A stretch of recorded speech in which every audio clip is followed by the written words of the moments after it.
Bonjour Renaud. Alors, Bonjour. Bonjour les enfants. alors Fiona, Marie-Léontine, Étienne, Mathéo et Victor ont préparé tout seuls l'interview avec leur maîtresse.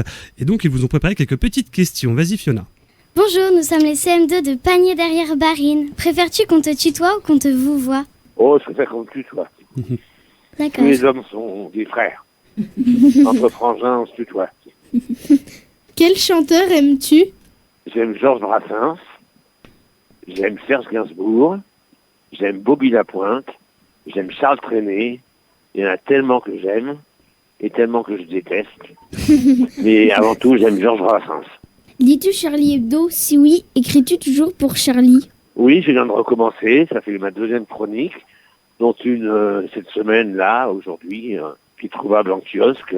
Une chronique sur un collège dans le 20e arrondissement de Paris, à la porte de Montreuil, qui ont fait, avec l'aide de leur maîtresse et leur professeur, un jardin bio sur la terrasse du collège, avec des herbes aromatiques, des tomates, des légumes oubliés, des légumes interdits par Monsanto, des graines sauvages et voilà, c'est une chronique qui raconte un peu ma visite dans ce collège.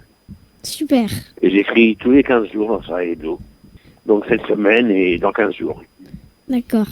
Pourquoi mets-tu beaucoup d'accordéon dans tes chansons? Est-ce toujours le cas dans Parce ton que nouvel album? j'adore l'accordéon. Il y a un écrivain célèbre qui s'appelait Ambrose Bierce, qui disait accordéon, instrument en harmonie avec les sentiments d'un assassin. C'est joli, non?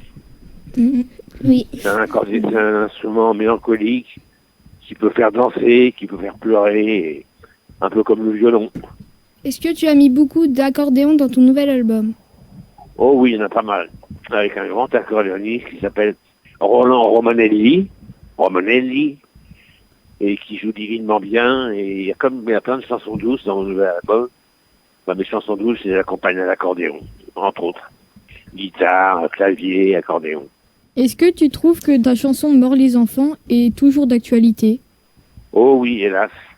Oui, les enfants continuent à mourir sur cette planète, à souffrir de la barbarie des hommes. Et cette chanson est toujours d'actualité. Les enfants morts de pollution, morts de guerre, morts de famine, morts de violence familiale, morts de pollution, morts de maladies.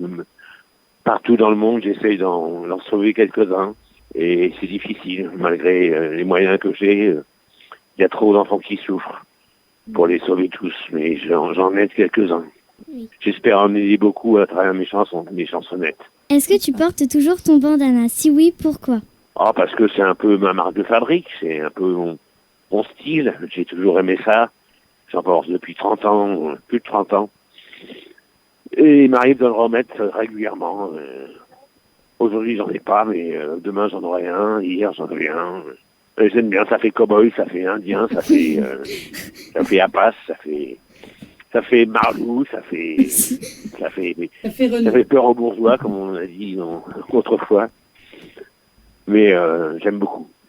Une tache rouge autour du cou, comme un rouge-gorge. Voilà. Pourquoi as-tu choisi d'être chanteur? J'ai pas choisi. J'ai fait des chansons quand j'ai commencé à découvrir Hugo Frey. J'ai découvert d'abord Brassens quand je suis né, à 0 ans, à 1 an, à 2 ans, à 3 ans, à 4 ans. Mon père écoutait en boucle Georges Brassens, qu'il faut écouter, hein. Et à 10 ans, j'écrivais mes premiers poèmes sur des musiques de Georges Brassens. Je changeais les paroles, j'écrivais mes propres petites poésies.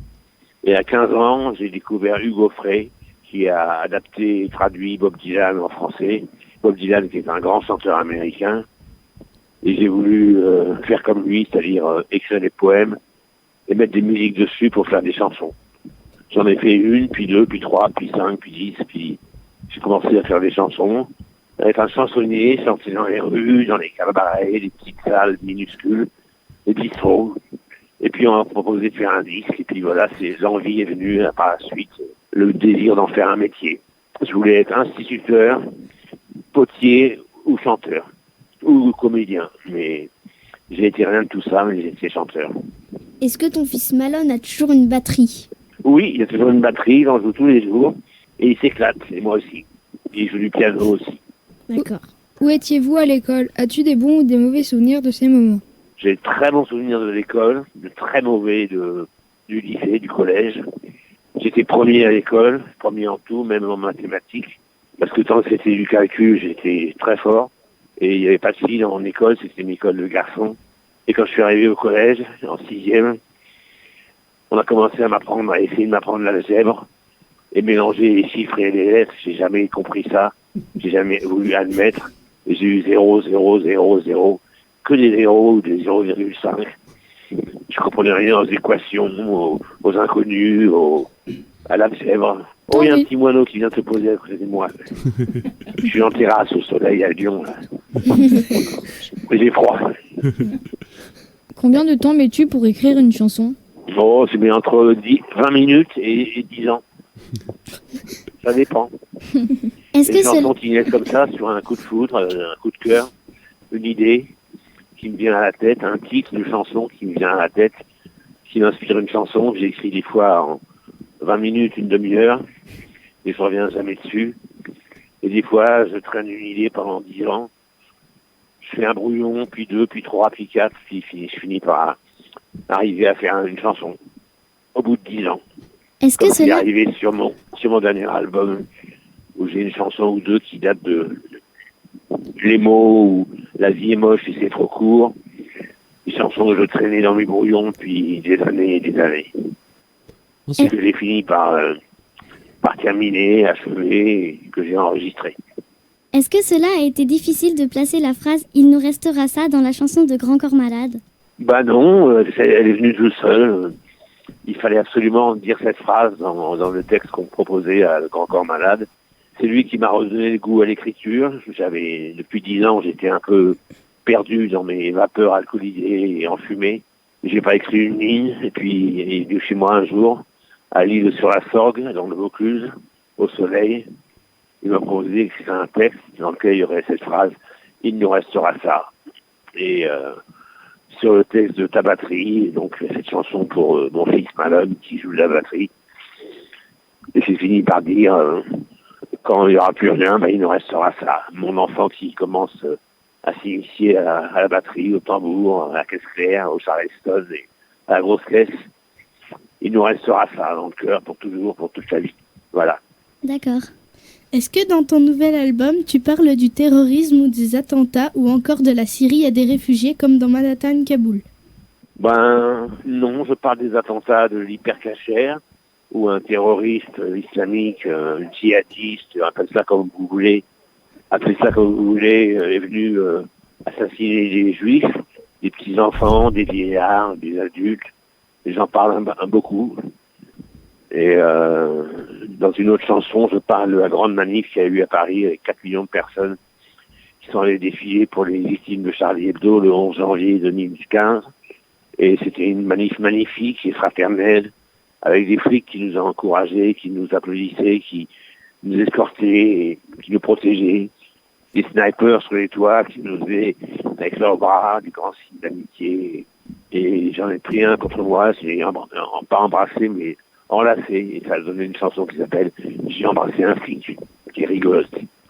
Quand on connaît mon parcours et mon sentiment vis-à-vis des flics dans les chansons comme Hexagone, où c'est que j'ai mis mon flingue ou autre, on voit que j'ai bien évolué, j'ai bien changé, j'ai bien vieilli surtout. J'ai mis de l'eau dans mon vin, de l'eau dans mon pastis. Qu'as-tu ressenti la première fois que tu as chanté devant un public? Le bonheur et le trac, la terreur. J'ai bizarrement, dans la carrière, j'ai chanté dans des bistrots avec 25 personnes ou 10 personnes. J'ai commencé dans les cours d'immeubles et les marchés. Des gens jetaient des fenêtres, des sous par les fenêtres des cours d'immeubles. Et je ne voyais pas le public. Je l'entendais me dire bravo, bravo, bravo. Et je ne voyais pas. Ils me jetaient des 10 centimes, des 20 centimes, des 1 franc. J'ai ramassé les pièces, j'étais avec un accordéoniste et ma guitare. Dans les cours d'immeuble, il y avait une acoustique formidable qui disait que j'avais pas besoin de micro. Et je chantais, après j'ai chanté dans les bistrots, dans des petits cabarets, devant 25 ou 50 personnes. Et là, j'avais terriblement le trac. Et quand je me suis retrouvé dans des salles de 5 000 ou 10 000 personnes, ou des festivals devant 80 000 personnes, ben, j'ai pas peur. J'ai moins peur devant 10 000 personnes que devant 20. Pour la chanson Mistral gagnante, de quoi t'es-tu inspiré? De la nostalgie de mon enfance et des bons becs que je mangeais quand j'étais gamin, quand j'allais à l'école. À la boulangerie en face de mon école, il y avait toutes les sortes de confiseries, des régalades, des batnas, des pintos, des rodoudous, des cocoboères, des Mistral gagnants. Et Mistral gagnant, ça m'a inspiré cette chanson où je parle à ma fille et je lui dis que m'asseoir sur un banc, 5 minutes avec toi, regarder la vie tant qu'il y en a. Et surtout, allons découvrir ensemble les cocoboères et les carambars de mon enfance. Et tu verras que c'est un grand bonheur. Si c'est pas bon pour les dents, ça fout des caries. J'ai passé mon enfance chez le dentiste à cause des bons becs. Et justement, il y a Étienne qui vient de sortir un carambar de sa poche. Et je crois que sa maîtresse était pas au courant. Bon appétit. Merci. Le 20 mai, c'est l'anniversaire de Radio Déclic. On fait une grande fête à laquelle participent 2500 enfants. Ça s'appelle la fête de la com. On t'invite, on serait content si tu pouvais venir nous faire un petit coucou. Ça se passe à Oh Tours. oui, Alors tu je viendras? viendrai. Oui, je viendrai. Merci. Le 20 mai, Ouais. je noté sur mes tablettes. Super. Merci. Et je viendrai, c'est où, à Arlan? À À Toul, Toul. Toul. Ok, juste à côté de je Nancy. note, 20 mai. Super. J'espère que 2500 enfants, ça va me faire 2500 autographes à signer. Hein. Je pense. Est-ce que tu écris des chansons pour les autres chanteurs? Oh, ça m'est arrivé 2-3 fois, mais je suis pas très doué pour ça. Parce que j'ai un style un peu particulier, comme tu as pu peut-être le remarquer, qui s'adapte pas à toutes les voix, tous les styles et tous les comportements de tous les chanteurs. J'ai écrit il y a 10 ans une chanson pour Régine qui s'appelait Je viens danser, qui était une chanson populaire sur un hymne, un air de Baloche, et ça allait bien à sa gouaille, à son tempérament, et c'est une chanson jolie. Et puis j'en ai écrit une autre pour Patricia Cass, la grande chanteuse lorraine, qui est merveilleuse et qui s'appelait La nuit est mauve. La nuit est mauve, et elle a chanté, et j'étais très fier. Et puis récemment, je viens d'écrire mon rêve de ma vie. J'ai écrit une chanson pour Johnny Hallyday, mais je sais pas s'il va la prendre. Ça s'appelle Johnny Cash Blues. Il faudrait que tu demandes à ton instituteur, à ton professeur des écoles, qui t'explique qui était Johnny Cash et qui raconte un peu sa vie. Quand il allait chanter dans les prisons aux États-Unis, en Amérique, à Folsom, la prison de Folsom Prison. Et ça raconte un peu cette histoire dans une chanson que j'aimerais bien voir chantée par Johnny Hallyday. Mais il y a beaucoup d'intermédiaires entre lui et moi et j'ai du mal à lui faire parvenir. D'accord. Dans notre village, il y a un célèbre pub rock qui s'appelle Chez Paulette. Tu connais? Un célèbre quoi? Pub rock. Un pub rock, Pub pub rock. rock. un club. Tu pourrais venir y chanter, on viendrait te voir et on chanterait avec toi. On pourrait préparer des chansons en commun, ça te dit? Oh oui, ça me dit. Bah, le soir de la fête du 20 mai peut-être. Le soir de la fête du... Pourquoi pas. On prend note. Si je suis tout seul à la guitare, c'est pas terrible. Je préfère avec les musiciens. On pourra faire du piano. Mon père, il fait du piano. Ah bon, il pourra m'accompagner alors. Oui. Et Étienne, il fait du beatbox en plus. Ah, bien. As-tu écrit d'autres livres pour enfants à part La Petite Goutte? La petite vague qui avait le mal de mer, et puis le petit oiseau qui chantait faux.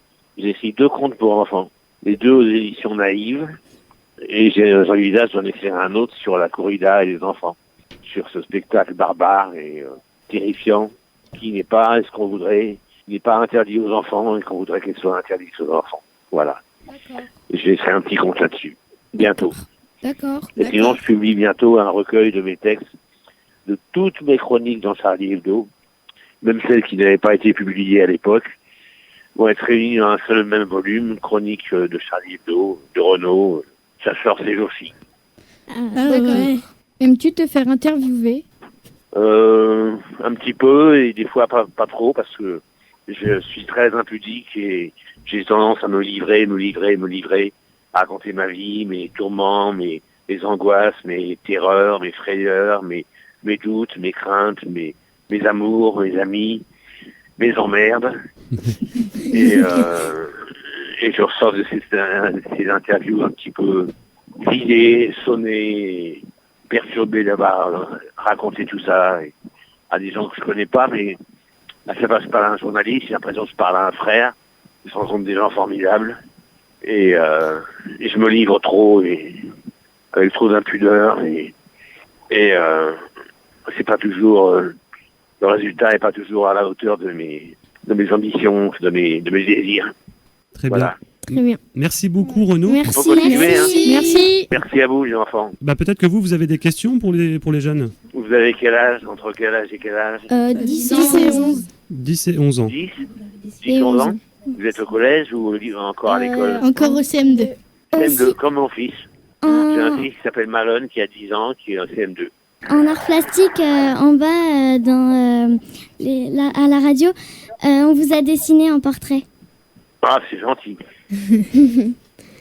Plusieurs d'entre vous? Oui. Tout le monde. Génial. Eh ben, peut-être vous m'en offrirez un portrait? Oui, on fera. On essaiera de meilleur. trouver le plus beau. Oui, je le mettrai chez moi. Sur mon mur, à côté des disques d'or et des différentes photos ou portraits qu'on a fait de moi. Ma maison est un vrai petit musée. Super. Merci. Merci, hein. Au Merci, revoir. au revoir. Merci à vous les enfants. Je dois absolument vous transmettre un grand merci de Christiane Denac. C'est moi qui la remercie.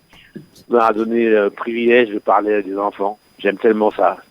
Merci beaucoup. La tendresse, l'innocence, la gentillesse des enfants à mon égard d'abord et puis à l'égard de tous leurs proches. Et j'ai tellement de bonté, de générosité, de tendresse et d'amour pour tout dire que ça me bouleverse à chaque fois. C'est super sympa. C'est Rendez-vous vous qui le êtes 20 mai. super sympa. Rendez-vous le 20 mai. Oui. À Toul, Oui. Oui. Merci. dans une école. Merci beaucoup Ok. Renaud. Ouais, Encore un grand merci. Merci beaucoup. Et vous pouvez le Merci les dire. enfants. De Allez, rien.